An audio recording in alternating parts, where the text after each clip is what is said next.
Merci de rester fidèle à Radio Sensation Normandie. Nous continuons notre cheminement, notre parcours et notre belle découverte avec le lycée Augustin Fresnel, les élèves de seconde qui sont dans le projet de mini-entreprise avec Entreprendre pour apprendre, l'EPA.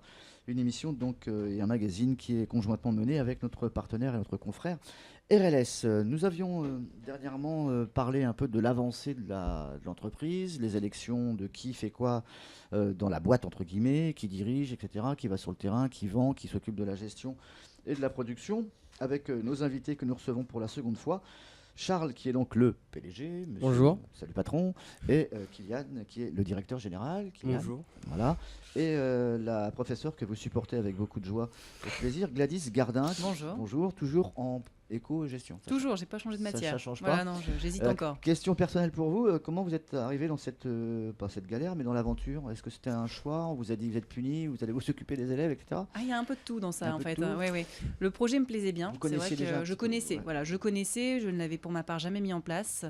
Et je suis arrivée donc cette année au lycée Augustin Fresnel. Et effectivement, l'idée du projet en seconde avait été déjà lancée avant mon arrivée. D'accord. Et quand je suis arrivée, ils m'ont dit ce serait bien que ce soit toi qui te lances en fait dans le projet et qui essaye. Donc pour ce faire, j'ai accepté, mais par contre, j'ai demandé à ce que mon collègue qui part en retraite à la fin de l'année me seconde, parce que pour l'occasion, lui, il en a fait à peu près une quinzaine de mini-entreprises. D'accord, c'est monsieur Le Chat. Monsieur Le Chat. Voilà, donc il nous encadre, il nous suit, il nous dirige aussi de près comme de loin, parce qu'effectivement, il n'est pas tout le temps avec nous.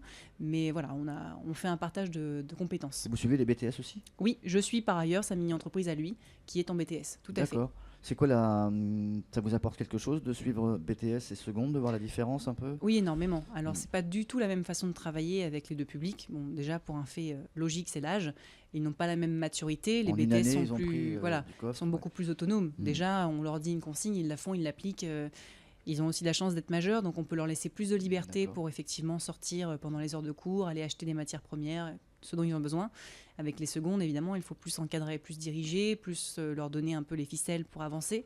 Mais par contre, je trouve une motivation qui est énorme auprès du public de seconde que je ne soupçonnais pas. Ça, c'est vrai que c'est une belle découverte. On a des élèves motivés, vous en avez 2 échantillons là. Et c'est un vrai plaisir, effectivement, de travailler avec eux. Est-ce qu'on se met des freins et des barrières, parce qu'ils sont jeunes, enthousiastes, etc. Bon, financièrement parlant, on sait qu'on ne peut pas dépasser une certaine limite. Oui. Il y a aussi des choses qu'on ne peut pas faire, parce que la loi ne nous n'autorise pas de tout.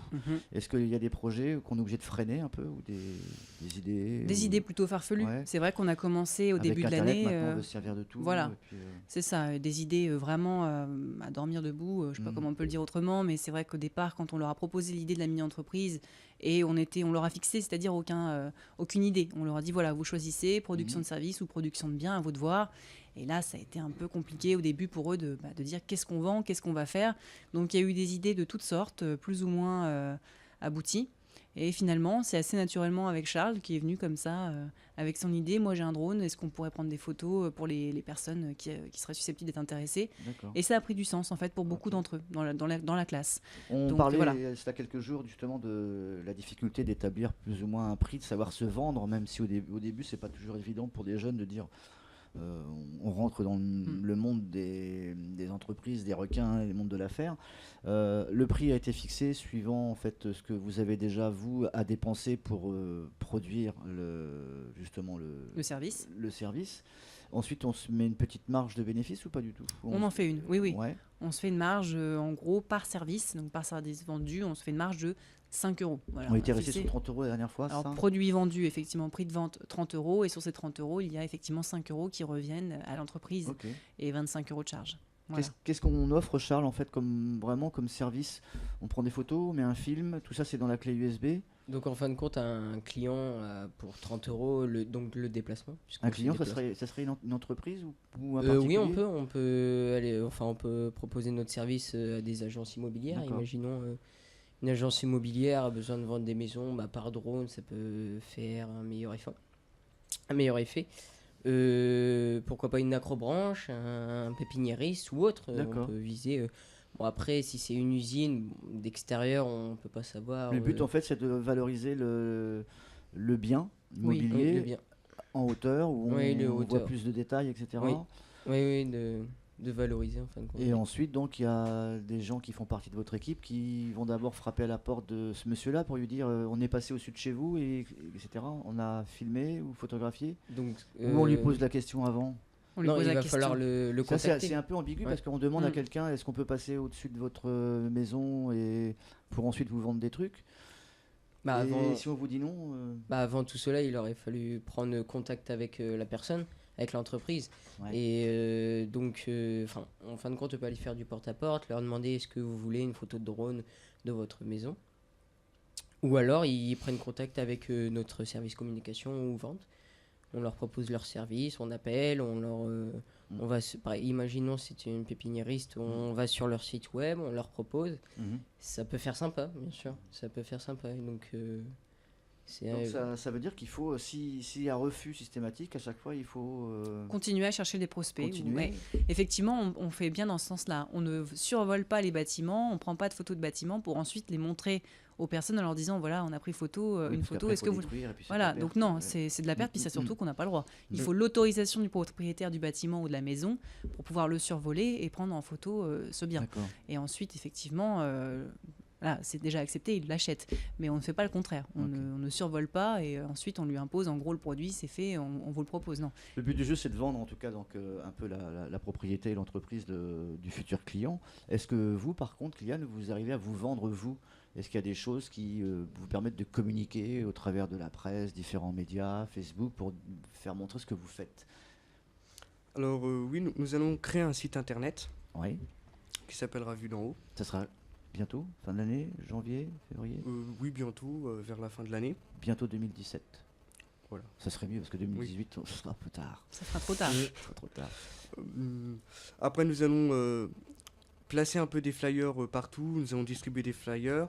Comme l'a dit notre PDG, faire un peu de porte-à-porte. Tu peux l'appeler Charles, entre nous.